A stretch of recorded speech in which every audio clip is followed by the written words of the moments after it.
Good evening. Welcome to part 3 in our series, Sex, Love, Marriage, and the Baby Carriage.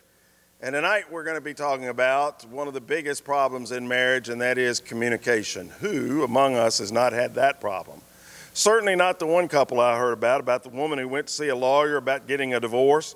And the lawyer decided it would be helpful if he could get a little background on the woman as to whether or not she had grounds for divorce. So he said, "Do you have grounds for divorce?" And she said, "Well, yes, as a matter of fact, we have about 1.5 acres." And he said, "Perhaps I wasn't communicating very well. Let me try again. Do you have a grudge?" And she said, No, we don't have a garage, but we do have a carport and a half." He decided to try one more time. He said, "Does your husband beat you up?" And she said, "No, I generally get up before he does in the morning."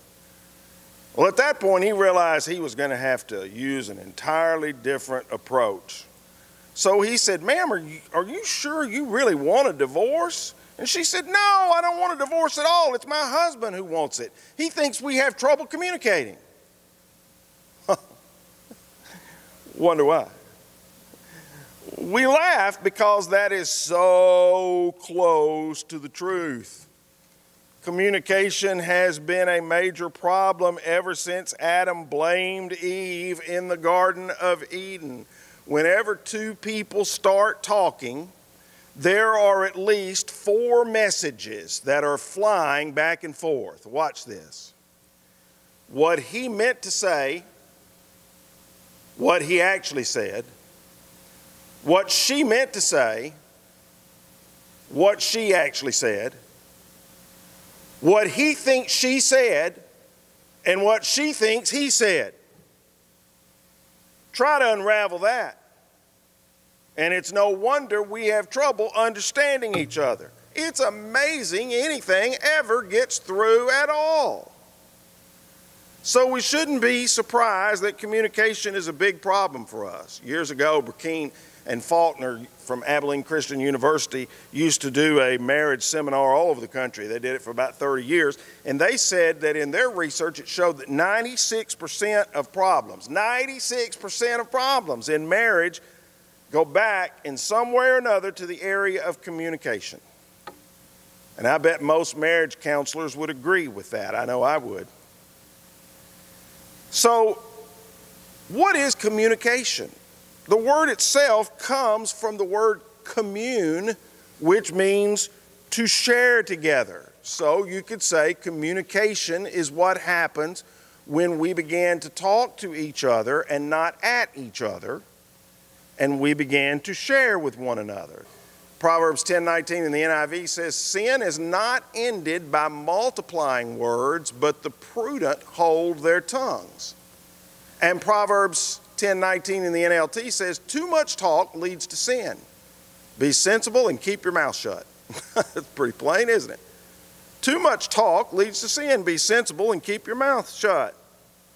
Now, men and women do communicate very differently. Not only do we say things differently, we mean different things when we say the same thing. Communication is a huge problem in marriage, so we've got to learn how to communicate well if we're going to have a happy and healthy marriage. And what we're going to focus on in these next few minutes is 4 roadblocks to good communication in marriage. This is certainly not all of them, but I think it's the 4 biggies, the 4 big ones. And one of them has changed through the years for me. If I'd have taught this lesson 25 or 30 years ago, I probably wouldn't have used this first one. But times have changed a great deal, and that is exhaustion. According to researcher George Barna, time is the new currency of modern life. Now, what do we mean by that? It means that when we are faced with a new opportunity or a new obligation, our first question is, how much time will it take? Now, contrast that with our parents, and actually my generation, who asked, how much does it cost? You see, things have changed dramatically. We used to say that time is money. Now we know that time is life. we would rather spend money in order to save time than spend time in order to save money. And you see that rampant throughout our culture in so many ways. Online grocery shopping, Amazon delivery to your house of just about everything. You see it all over the place. People would rather have the time than worry about the cost. Time is more precious to us in this society than money. And that's different from even 20, but certainly 40 or 50 years ago. A major change from the way people made decisions in past generations. And why is that? Because people are stressed out. Families are stressed out. They are overcommitted. You say yes to your work and yes to your hobbies and yes to Little League and yes to your children and yes to your friends who need a favor and yes to a second job and yes to church and yes to everyone else but your spouse. We're always ready to do one more thing. But you can't say yes to one more thing without saying no to something else. And often that no to something else is our spouse or our children. And so a lot of husbands come home exhausted, wives come home frustrated, nobody wants to talk, nobody has the energy to listen. You pass sort of like ships in the night, sharing the same address, having the same house, eating sometimes at the same table, but never really communicating. You're simply too exhausted to make the effort. And so in this day and age, one of the leading problems of communication is exhaustion and overcommitment. Might not have said that a few years ago, but we have to now. In this day and age, another one of the common problems among more recent generations is materialism. Men especially try to replace themselves with things, a practice that leads to all kinds of bad behavior. You constantly have to buy something new, sometimes to get out of trouble. A home, a car, a diamond ring, or you work 2 or 3 jobs and are gone all day and into the night. What's that famous saying? Somebody said we buy things that we don't need with money we don't have to impress people we don't like. There's a lot of truth in that. And the answer is simple. We have to learn to live with less. We tend to believe that more money will solve the problem, when in reality, sometimes more money causes or exacerbates the problem. And so the real issue of communication never gets dealt with. It's very important. Roadblock number 3, again, would not have been a roadblock in communication. If I'd been teaching this series 30 or 40 years ago, especially 40 years ago in my first church in Chapel Hill, I think only one of the roadblocks would be the same. But time has changed things. This one would not have been one 40 years ago, but it is today. And you ask any marriage counselor or preacher who does pastoral counseling and they'll tell you it's true. Computer, social media, television time. It just dominates. A husband and wife come home, they've got all the kids, and you'll see them on their handheld devices, their phones. They're more distracted by their phone than they are committed to communicating with one another. I've thought about this a lot, and I've tried to picture my mother and my father, even as little as 25, 30 years ago.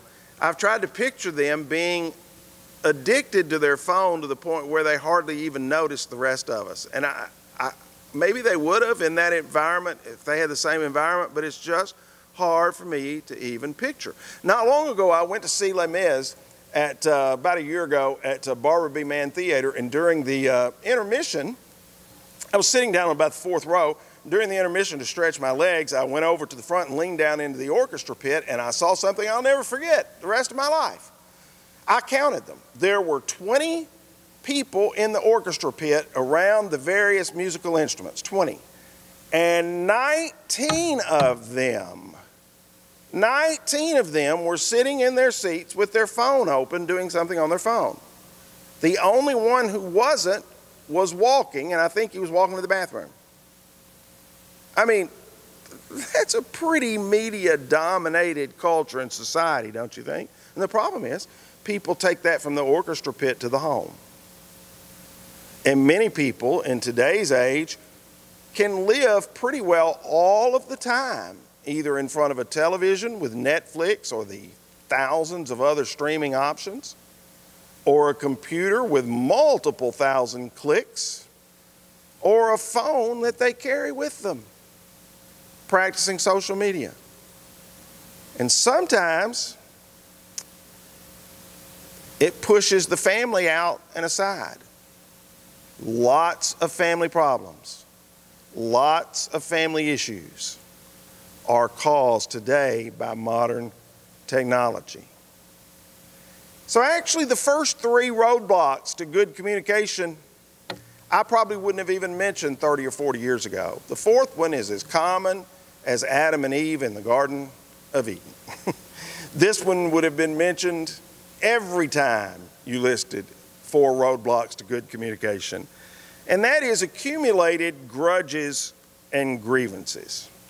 I've got a good friend who is has a master's degree in counseling. He's a counselor and a life coach, and he was talking to me a few weeks ago about a couple that was having serious marriage problems, and he said, I think I'm just going to have to dismiss them. He said, I hate to do this, I almost never do this, but he said they neglected their relationship so long that it is beyond repair. You can sometimes say that about couples who have problems. They wait too long to try to get help. They let grudges accumulate. They let grievances accumulate. They let wrongs accumulate, goes in their mind. And they get to a point where it's just almost too late to be rescued. They let it build up and build up and build up until it's a little bit like lava in a volcano that eventually is going to go boom. You ever heard people say about somebody who just the top blew off? And somebody says, well, I never saw it coming. He seemed like such a nice guy. She seemed like such a nice lady. Accumulated grudges and grievances, and then boom. Now, the Bible says this about that. Don't sin by letting anger control you. Don't let the sun go down while you are still angry, for anger gives a foothold to the devil. Now, that's divine guidance on communication in marriage. And it starts with something as simple as this. Solve your problems every night before you go to bed. Don't go to sleep angry. Listen to me very closely. Why is that so important? What you think about as you drift off to sleep becomes a part of your subconscious. Some people worry and wonder why they don't sleep well. And it's because of what sometimes it's because, not always obviously, sometimes it's a medical condition, but sometimes it's because of what they've been thinking about as they try to drift off to sleep.